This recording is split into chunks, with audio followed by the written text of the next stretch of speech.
নমস্কার বন্ধুরা, আমার ইউটিউব চ্যানেল কালচক্র আপনাদেরকে স্বাগত জানাচ্ছি।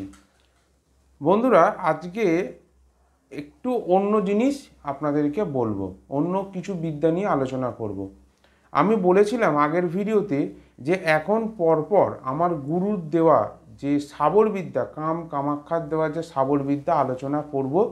আমি বলেছিলাম আমি কিছু বিদ্যা করেছি, আর এখন কিছুদিন বন্ধ রাখছি এই কারণে আমাদের বাঙালির প্রিয় উৎসব দুর্গাপূজা এসে গেছে।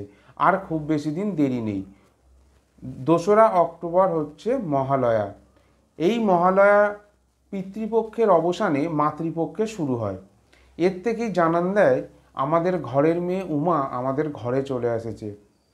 এবং আমরা এই 4টে দিন বাঙালিরা এবং আপামর বয়স্ক থেকে কচিকাঁচা, মানে কচি থেকে বুড়ো, এক কথায় বলতে গেলে কচি থেকে বুড়ো সবাই এই 4টে দিন আমরা সমস্ত দুঃখ কষ্ট জ্বালা যন্ত্রণা সারা বছর আমাদের মধ্যে থাকে সব ভুলে গিয়ে আমরা এক হই, এক জায়গায় মায়ের আরাধনা করি।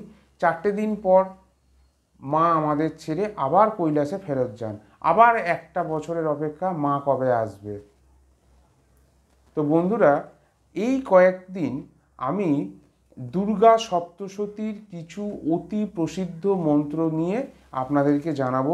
যাদের জীবন অত্যন্ত সমস্যায় ভরে গেছে তাদের এটি খুব ভালোভাবে কাজে লাগবে। যারা দুর্গা সপ্তশতী পাঠ করতে পারেন তারা মহালয়ার পরেই যেই প্রতিপদ তিথি পড়বে তারা সংকল্প করে পাঠ করা শুরু করুন।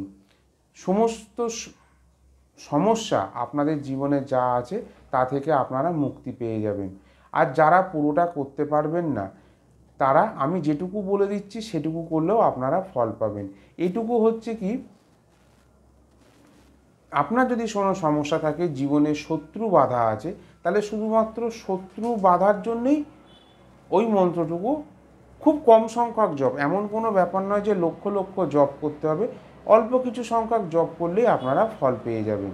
আবার কারোর জীবনে ধনসম্পদের অভাব আছে, কারোর জীবনে রোগ শোক লেগে আছে, তো কেউ চায় আমি মুক্তি লাভ করি, অর্থাৎ মৃত্যুর পরে আবার যেন কোনোভাবে আমি আর যেন না জন্মাই। তো এই রকমভাবে কেউ ধনসম্পদ চায়, কারোর সন্তান হচ্ছে না, সেখানে সন্তান চায়, মায়ের কাছে চায়, সে জগৎজননী, তার কাছ থেকে চাওয়া যেতে পারে, কিন্তু চাওয়ার পদ্ধতিটাও তো সঠিক হতে হবে। তো আমি যেভাবে বলে দিচ্ছি সেইভাবে করুন। যদি আপনাদের এরিয়ায় কোনো মহামারী, যেমন দেখুন এখন বন্যা পরিস্থিতি অত্যন্ত খারাপ, এই থেকে মানুষকে মুক্তি লাভের জন্য জগৎজননী মা দুর্গার কাছে প্রার্থনা করুন। এইগুলো করবার জন্য যে সেই আমাকে কোনো তিথি নক্ষত্র দেখতে হবে তা না, আপনি করা শুরু করে দিতে পারেন। মা চায় তাকে তার সন্তানেরা ডাকুক।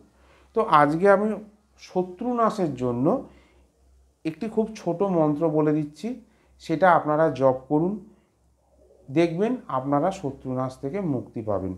আঙুল গুনে জপ করতে পারেন, রুদ্রাক্ষের মালায় জপ করতে পারেন। যথাশক্তি মা দুর্গার চরণে জবা ফুল বেলপাতা দিয়ে আপনার যা ভালো লাগে, মিচিরি বাতাসা এই দিয়ে মিষ্টি ফল যা আপনার সামর্থ্য তাই দিয়ে মাকে ভোগ চড়িয়ে আপনারা মায়ের কাছে ধূপবাতি দিয়ে প্রার্থনা করা শুরু করুন। মা মন্ত্রতন্ত্রে অং বং চং বঙে মা আটকে থাকে না। মা দেখে তার সন্তান নিষ্কাম ভক্তি নিয়ে প্রাণের ডাক দিয়ে তাকে ডাকছে কিনা, তখন মা কিন্তু সাড়া দিতে বাধ্য। মা ছুটে আসে, সন্তান যদি চোখের জল ফেলে মাকে ডাকে মা আসতে বাধ্য। তো মন্ত্রটি বলে দিচ্ছি, সর্ববাধা প্রশমনং ত্রৈলোক্য অখিলেশ্বরী মেব তয়া কার্যস্মদ বৈরী বিনাশনম। সর্ববাধা প্রশমনং ত্রৈলোক্যস্য অখিলেশ্বরী মেব তয়া কার্যস্মদ বৈরী বিনাশনম। এই মন্ত্রটা 10,000 বার জপ করবেন। আর হোমের সংখ্যা হচ্ছে 5,000। হোমের দ্রব্য কালো মরিচ এবং ঘি। এটা কালো গোলমরিচ দোকানে কিনতে পাওয়া যায়, ভালো করে দেখে কিনবেন, ভালো দোকান থেকে কিনবেন। আচ্ছা, হোমের সংখ্যা আছে 5,000। যদি কেউ 5,000 হোম না করতে পারে তাহলে 5,000-এর ডবল 10,000 জপ করে নেবেন। তাহলে আগে 10,000 জপ হচ্ছে, আবার হোমের অনুকল্প 5 করে 5,000 হোম আপনি করতে পারছেন না, সেজন্য 10,000 জপ করছেন। 10,000-এর দশাংশ করলে হয় 1,000 আপনি হোম করতে পারেন। আর আপনার সামর্থ্যে কুলালে আপনি 5,000 হোম করতে পারেন। অসুবিধে নেই, আপনারা এই ক্রিয়াটি করুন, আপনাদের জীবন থেকে শত্রুনাশ হবেই হবে। বন্ধুরা, আমার ইউটিউব চ্যানেল কালচক্রের সঙ্গে থাকুন। আজকে এখানেই শেষ করছি, আবার দেখা হবে পরের ভিডিওতে।